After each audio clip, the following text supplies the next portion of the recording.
What I want to talk to you about briefly today is the intersection between broadband and the ability of cities to face the challenges that they have tomorrow.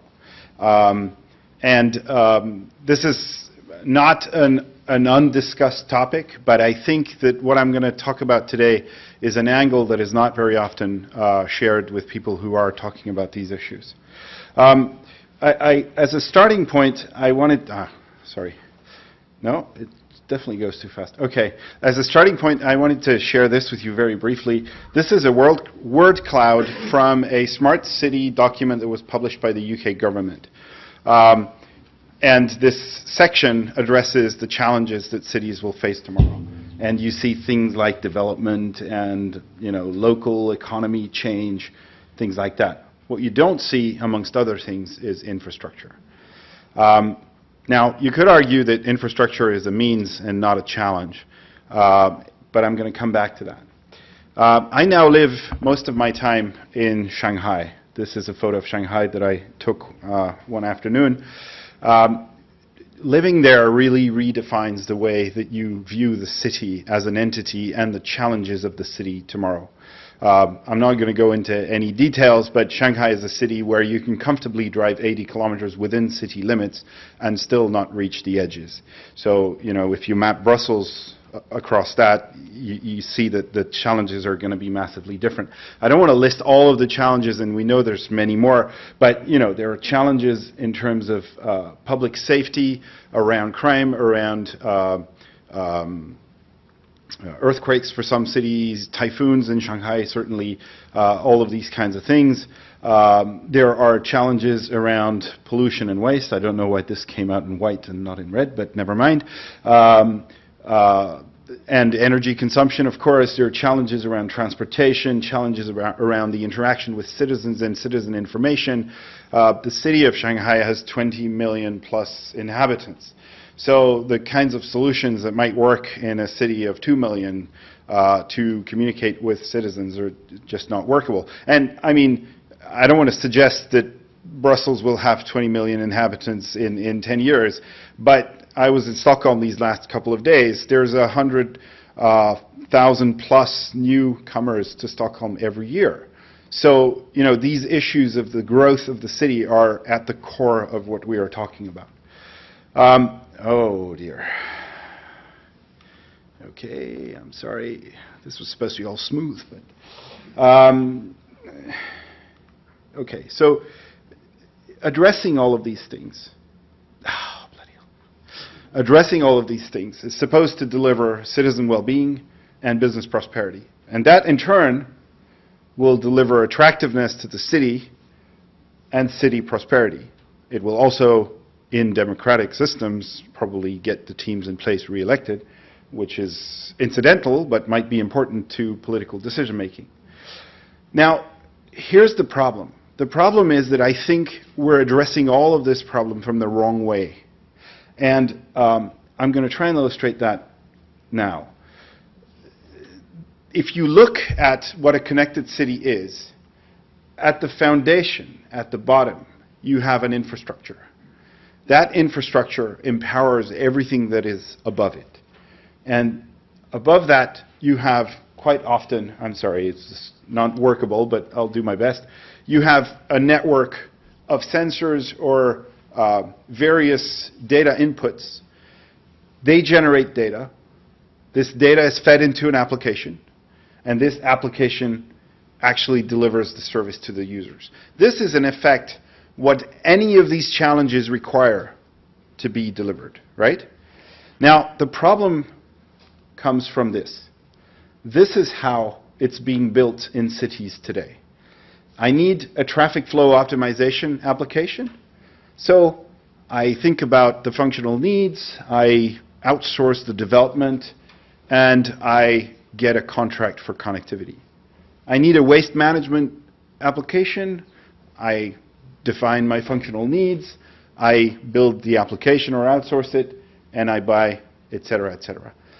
That means that at the end of the day, I burden myself with dozens, if not hundreds, of contracts for the underlying passive infrastructure.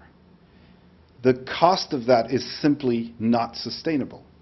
So while we're still dabbling in this stuff and cities are doing one or two of these things, they don't see the problem. In fact, they might not even see it if they have dozens of these projects, because each of them was going to have a separate budget, and that part is going to be drowned somewhere in the budget. But actually, the burden of that will kill these initiatives. It will make them financially unworkable. So the need for infrastructure for the cities, I'm really sorry, quite often, and this is what we've heard today, the argument is that the broadband is needed for the citizens. And of course it is. I'm not contesting that in any way. But the city rarely looks at its own needs in these early stages. And in fact, the way it should be looking at this is, what are all the applications that I'm going to be working on in the next 10 years? What are the functional needs all the way down the stack to the infrastructure?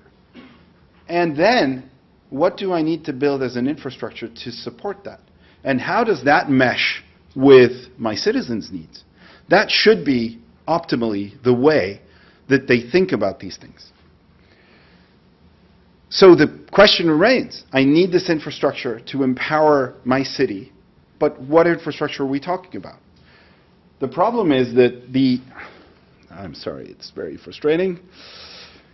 The problem is that the legacy copper infrastructure that is in place in most cities actually cannot sustain what I'm talking about, because the capacity is too low, but also because the conditions in which I as a city can access that infrastructure are financially not viable. They're designed with endpoints being people, not with endpoints being sensors. And if I have hundreds or thousands of sensors in the city to power all of these systems, the cost of accessing that infrastructure, even if it was technically viable, is not workable. So alternatively, I might have a competitive fiber operator in the city, or even the incumbent's fiber. Now, technically, that would suffice. It would fill my needs. But again, if the wholesale basis on which I access that infrastructure is the current wholesale models, none of this is going to happen. The whole Internet of Things that we keep hearing about is non-workable if every endpoint requires a wholesale fiber line to be empowered. It's simply non-workable. So a number of cities that are a little bit ahead of the game have started looking at their own municipal or local utility fiber as one way to achieve that. And even though I need to be cautious about this, but in some cases that fills the need. And I will highlight the cases in which I believe it doesn't fill the need. So this brings us to Stokab. This brings us to Stokab, but before I talk about Stokab, I want to highlight one point. There is a solution, a broad solution, that would actually address this problem. And this solution is structural separation. If we were able to put in place a market structure shift where the infrastructure would be a separate entity with no commercial ties to the service, then the infrastructure company would have in its best interest to offer to the cities access on the basis that they need, because it would be in its interest to multiply its number of customers and do it on a basis that these customers can actually afford. The political cost of doing that is perceived as very high, and I'm sure it is. I don't want to spend too much time on that. More than happy to discuss structural separation with you separately. But if we narrow this down back to the level of the city, Stokab is maybe an example that we need to look at as a blueprint for what the cities actually need. And I should stress that these last 2 days in Stockholm have convinced me, if I wasn't convinced before, which wasn't the case, that Stokab has really empowered this for the city of Stockholm. There is no doubt about this. Now, the point I want to stress, and this is quite important, is Stokab was launched in 1994. So the circumstances back then were significantly different from now. The question I want to answer to you now is, could this be done today? So I'm going to skip that for a second. I'm just going to mention that Stokab's market is dark fiber only, And it is mostly wholesale with a little bit of retail to large businesses and large institutions. But for the most part, the end user does not have any direct relationship with Stokab. I don't necessarily think that this is a vital component of making it work, but it has worked for Stokab, and we shouldn't forget that. One thing that is for sure is access to dark fiber is an important component of this working. It does not necessarily mean, in my opinion, that a city infrastructure provider should not be able to provide active services as well, even though that's not the choice that was made in Stockholm. Now, the key success factors for Stokab, politically, there is a consensus across party lines from day one, and it's still going on today, that this is vital infrastructure for the city, should be considered exactly like the roads are considered today. There is no right versus left dissension about Stokab existing and continuing its mission. The second thing is there was a good understanding from the start about how infrastructure worked and infrastructure dynamics, which allowed for long-term vision and long-term support. On the marketing side, the key success factors have been the fact that by not going into the active, it's made the model relatively simple for Stokab, and the marketing has been relatively simple as well. It has allowed them to be very efficient in that sense. It's a neutral and non-threatening position in the market because they're not competing with actual service providers. And they've had the time to build up gradually, use the revenues that were generated by the early deployments to finance further deployment, and today reach 90% plus of homes and businesses in Stockholm. So these things are important to keep in mind because any municipal project is going to require most of this, if not all of this, to actually be successful. Now, how can we replicate that? I'm not going to go through all of this, but basically I want to highlight two major ideas. The first one is a pure municipal model today, 100% state finance, would simply not pass muster with stated rules. These rules didn't exist back in '94. Today, you couldn't even look at it that way, which means the private market needs to be part of this. And in fact, it's part of the solution, I believe, because the way the state aid rules are structured, in a given city, if you follow state aid rules strictly, you're going to end up with a patchwork network because there are some areas where state money is not going to be allowed because the infrastructure is already in place. If you have a public-private partnership, the private partner can overbuild areas where infrastructure is already in place. The public money finances the areas where there is no infrastructure in place, and you do get a citywide network, which is vital for any of this stuff to happen. The second important idea is that, as I mentioned earlier, a lot of the early business opportunities no longer exist. Right? In '94, Stokab fibered up businesses and hospitals and universities. All of these institutions in most cities today have fiber. So that opportunity is no longer there, which means you need to build revenue fast in a different way. And probably that requires you, at least in the short term, to have active services simply so that market players can come into the market fast and not require an excessive amount of investment. Down the line, if these market players are good and effective, they will shift down to dark fiber products because there will be higher margins for them in purchasing dark fiber. But I believe in the short term, you would probably need to have some active layer.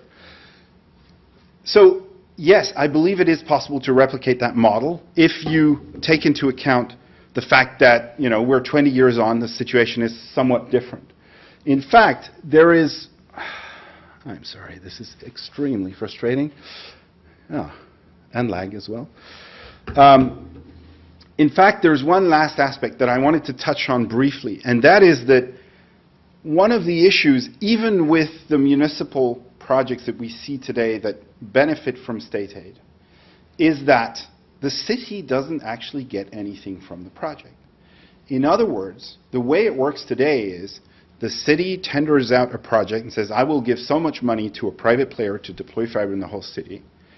The project is done, the fiber is deployed. But what does the city get out of this apart from the fact that the infrastructure exists? For their own needs, actually nothing. So if they want then to deploy all of these services that we were talking about, they have to purchase access to the infrastructure. In other words, they're paying twice. They've paid to get the project off the ground and deployed it. They've subsidized it. But in addition to that, they actually have to pay for the fiber itself. I believe that TWDM technology, which is just emerging, which allows you to stack multiple wavelengths on top of a fiber infrastructure, could be a solution to that. Because if this technology is used, then the city could say, I need to have access to one of these wavelengths. In other words, wherever the network goes, I go at no extra cost. If the projects were structured in that way, and to be honest with you, I haven't thought about the implications for state aid, and there might be some implications. If the projects were structured that way, or if, alternatively, fiber assets on a dark fiber level were reserved for the city as part of the project, then all of these smart city issues that I was talking about would be solved, because you would have an underlying infrastructure that the city has access to as part of the project that could empower all of the smart city services that it's going to need in the next 20 years. That's what I wanted to share with you today. Thank you for your attention. Okay, thank you very much, Benoît.